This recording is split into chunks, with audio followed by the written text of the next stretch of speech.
Era a véspera de Natal de 2022, e eu estava sentada à mesa da casa dos meus pais em Santo André, cercada pela família que eu sustentava há 5 anos.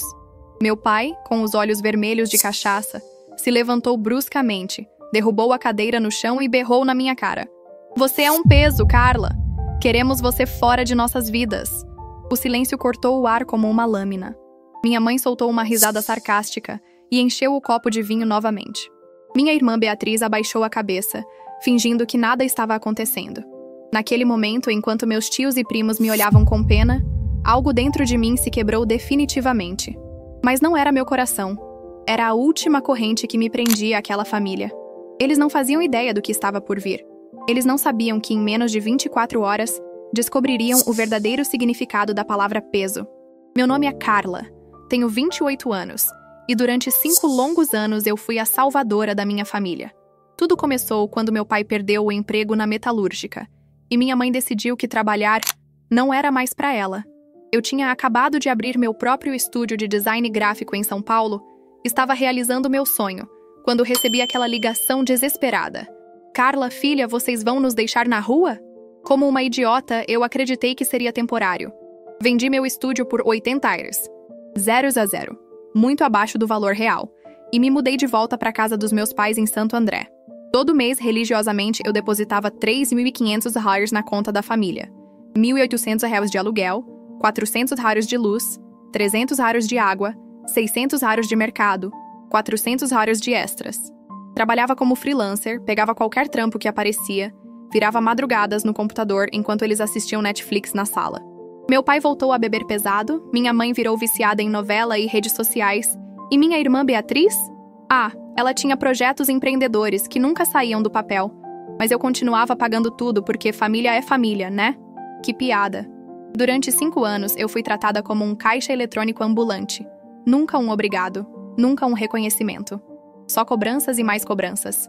Mas o que eu não sabia é que por trás das minhas costas, uma traição muito maior estava sendo arquitetada. E quando descobri a verdade, foi como levar um soco no estômago. Em outubro de 2022, 2 meses antes daquele jantar maldito, eu descobri a verdade mais cruel da minha vida. Estava organizando os extratos bancários para o imposto de renda quando vi uma movimentação estranha na nossa conta conjunta. Aquela que eu havia aberto para facilitar os pagamentos da família. 15 mil reais haviam sumido em uma única transferência. Meu sangue gelou. Liguei para o banco imediatamente e a resposta me deixou em choque. A transferência havia sido autorizada pela Beatriz, que também era titular da conta. Quando confrontei minha irmã, ela nem teve a decência de negar. Carla, era para minha loja de roupas. Você sabe que sempre foi meu sonho." Sonho? Sonho? Eu havia sacrificado meu sonho para sustentar aquela família. A tal loja durou exatos 3 meses. Beatriz comprou roupas caras, alugou um ponto comercial no centro de Santo André, fez uma festa de inauguração gastando mais 2.000 reais e quando as vendas não decolaram, simplesmente fechou as portas. "Não deu certo, né? Empreender é difícil", ela disse com a maior cara de pau do mundo. Mas o pior ainda estava por vir. Fuçando mais a fundo nos extratos, descobri que não era a primeira vez. Pequenos saques misteriosos de 200 reais, 500 reais, 300 reais ao longo dos anos. Dinheiro que eu suava para ganhar, sendo desviado para as necessidades da minha irmã. Salão de beleza, roupas, jantares com amigas. Quando somei tudo, o rombo passava dos 25 mil reais. 25 mil reais. Era mais do que eu ganhava em 6 meses de trabalho duro. E o que eu recebia em troca? Desprezo, indiferença e, aparentemente, a fama de ser um peso na família. Mas eles ainda não sabiam que esse peso estava prestes a ser retirado. Para sempre. Aquela véspera de Natal começou como todas as outras. Eu chegando em casa depois de um dia exaustivo de trabalho, carregada de sacolas do supermercado que eu paguei, enquanto minha família estava espalhada pela sala assistindo TV. Minha tia Rosa, tio João e meus primos tinham vindo para a ceia. A mesma ceia que sairia do meu bolso, obviamente. Durante o jantar, meu pai estava visivelmente alterado. Ele havia começado a beber desde o almoço, e quando isso acontecia, sua língua ficava afiada como navalha. Começou com indiretas. Algumas pessoas acham que são melhores que a família. Tem gente que esquece de onde veio. Eu tentei ignorar, como sempre fazia. Mas aí minha tia Rosa, sem saber de nada, cometeu o erro de me elogiar. "Nossa, Carla, você está bem, hein? Deve estar ganhando bem como designer. Foi a gota d'água. Meu pai se levantou tão bruscamente que a cadeira voou para trás. Bateu o punho na mesa fazendo os pratos pularem e berrou com uma fúria que eu nunca tinha visto. Ganhando bem? Ela é um peso morto nesta casa. Queremos você fora de nossas vidas. O silêncio que se seguiu foi ensurdecedor. Eu podia ouvir meu próprio coração batendo. Minha mãe, em vez de me defender, soltou uma risadinha debochada e disse: "Ai, Roberto, você bebeu demais", como se fosse uma piada. Beatriz ficou mexendo no celular, fingindo que nada estava acontecendo. Meus tios e primos olhavam para os pratos, constrangidos. Naquele momento, algo dentro de mim morreu. Não era dor que eu sentia. Era uma frieza absoluta. Uma clareza cristalina.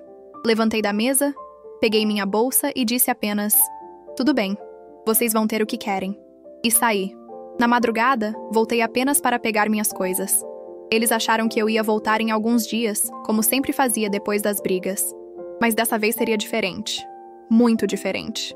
Na manhã seguinte, 25 de dezembro, enquanto minha família provavelmente estava dormindo à ressaca do Natal, eu estava no meu notebook executando o plano mais calculado da minha vida.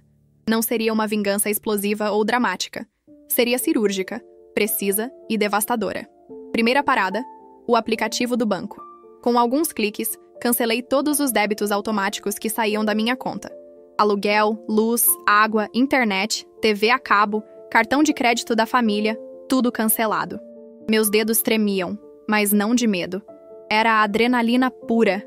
Depois de 5 anos sendo sugada como um vampiro financeiro, finalmente eu estava cortando as veias que os alimentavam. Segundo movimento, liguei para a administradora do imóvel. Quero remover meu nome como avalista do contrato de aluguel da Rua das Flores, 245. A atendente tentou me explicar sobre burocracias, mas eu já tinha estudado tudo. Enviei uma carta registrada comunicando que não me responsabilizaria mais por nenhum débito a partir daquela data. Terceiro golpe.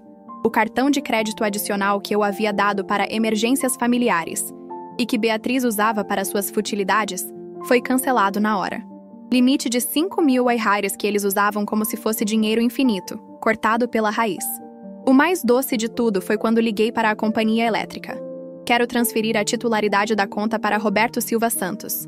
Mas, senhora, há uma pendência de 847,50. Exato. Não é mais problema meu. Enquanto executava cada etapa, eu sentia uma leveza que não experimentava há anos. Era como se estivesse removendo correntes invisíveis que me prendiam. Eles queriam me fora de suas vidas?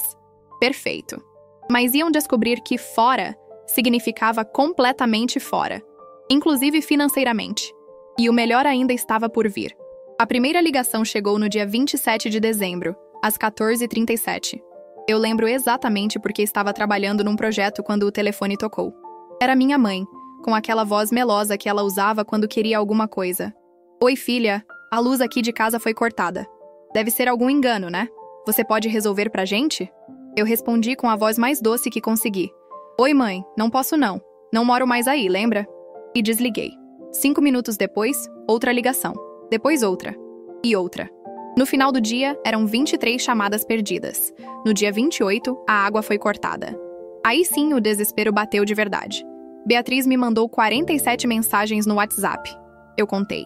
Começou com: "Carla, para com essa birra", evoluiu para: "Você não pode fazer isso com a gente", e terminou em: "Por favor, eu imploro, volta atrás." Meu pai, que havia me chamado de peso, agora mandava áudios chorosos. "Filha, eu estava bêbado, você sabe como eu fico quando bebo. Perdoa o pai aqui." Perdoar? Depois de 5 anos de humilhação e exploração? Depois de me chamarem de peso na frente da família inteira? A cereja do bolo veio no dia 30. A administradora ligou avisando que, sem avalista, eles teriam que apresentar 3 meses de aluguel adiantado ou sair do imóvel. O cartão de crédito foi recusado no supermercado. Beatriz teve que abandonar o carrinho cheio na fila do caixa. No Réveillon, enquanto eu estava num hotel fazenda em Campos do Jordão curtindo com meu namorado Felipe, recebi um áudio desesperado da minha mãe. "Carla, a gente está sem luz, sem água, sem internet. Seus tios estão perguntando o que aconteceu. Pelo amor de Deus, volta para casa." Casa? Que casa? Eles mesmos disseram que me queriam fora de suas vidas. Eu estava apenas respeitando o desejo deles, mas o show ainda não havia terminado. Em 3 de janeiro de 2023, Beatriz decidiu apelar para a arma mais covarde que existe, a exposição pública. Ela fez um post no Facebook que viralizou entre nossos conhecidos de Santo André. O texto era uma obra-prima da manipulação. Gente, estou passando por um momento muito difícil. Minha irmã decidiu abandonar nossa família depois de uma discussão boba no Natal. Meus pais estão sem luz, sem água, passando necessidade, e ela simplesmente sumiu. Nunca imaginei que alguém do meu próprio sangue pudesse ser tão cruel. Peço orações para que Deus toque o coração dela. Em 2 horas, o post tinha 200 curtidas e 89 comentários. Vizinhos, colegas da escola, conhecidos da igreja, todos me crucificando publicamente. Que filha sem coração. Família é sagrada. Essa geração não tem valores. Seus pais te criaram e você faz isso com eles? Meu celular não parava de tocar. Gente que eu nem falava há anos me ligando para dar conselhos sobre como eu deveria perdoar minha família. A dona Marlene, vizinha há 20 anos, me parou na rua quando fui buscar algumas coisas que ainda estavam na casa dos meus pais. Carla, que decepção, menina. Seus pais estão sofrendo tanto. O que mais me doía não eram os julgamentos. Era a hipocrisia. Essas mesmas pessoas nunca perguntaram por que uma filha de 28 anos sustentava uma família inteira. Nunca questionaram por que eu não tinha vida própria. Porque nunca me viam em festas ou viagens. Para eles, eu era apenas a filha obediente que cuidava dos pais. Beatriz continuou a campanha de difamação por semanas. Stories no Instagram mostrando a geladeira vazia, fotos da conta de luz em atraso, sempre me marcando como a irmã cruel. Ela chegou ao cúmulo de criar uma vaquinha online. Ajudem minha família em dificuldades financeiras. Mas eu não rebati. Não me defendi. Não expliquei. Porque quem realmente me conhecia sabia a verdade. E os outros? Bem, os outros estavam prestes a descobrir que eu não precisava da aprovação de ninguém para reconstruir minha vida. Enquanto minha família afundava no drama que eles mesmos criaram, eu estava silenciosamente construindo a vida que sempre mereci. Felipe, meu namorado há 2 anos, foi meu porto seguro durante toda essa tempestade. Quando contei para ele o que havia acontecido no Natal, ele não hesitou nem um segundo. Carla, você fez a coisa certa. Vem morar comigo. Felipe era engenheiro civil. Tinha um apartamento lindo na Vila Madalena. E mais importante, ele me via como parceira, não como provedora. Pela primeira vez em anos, eu dividia as contas meio a meio como um casal normal. Pela primeira vez, sobrava dinheiro no final do mês. Pela primeira vez, eu podia sonhar de novo. Em fevereiro, aluguei uma sala comercial em Moema e reabri meu estúdio. Design Carla Mendes. Não era grande coisa. 30 metros quadrados, uma mesa, 2 computadores e muita determinação. Mas era meu. Totalmente meu. Comecei pegando freelas pequenos, logotipos para padarias, cartões de visita, material gráfico para consultórios. A virada veio em abril, quando consegui meu primeiro cliente grande. Uma rede de academias que precisava reformular toda a identidade visual. O projeto rendeu 25 mil. Exatamente o valor que Beatriz havia roubado de mim. A ironia era deliciosa. Em 6 meses, eu tinha uma cartela de 15 clientes fixos.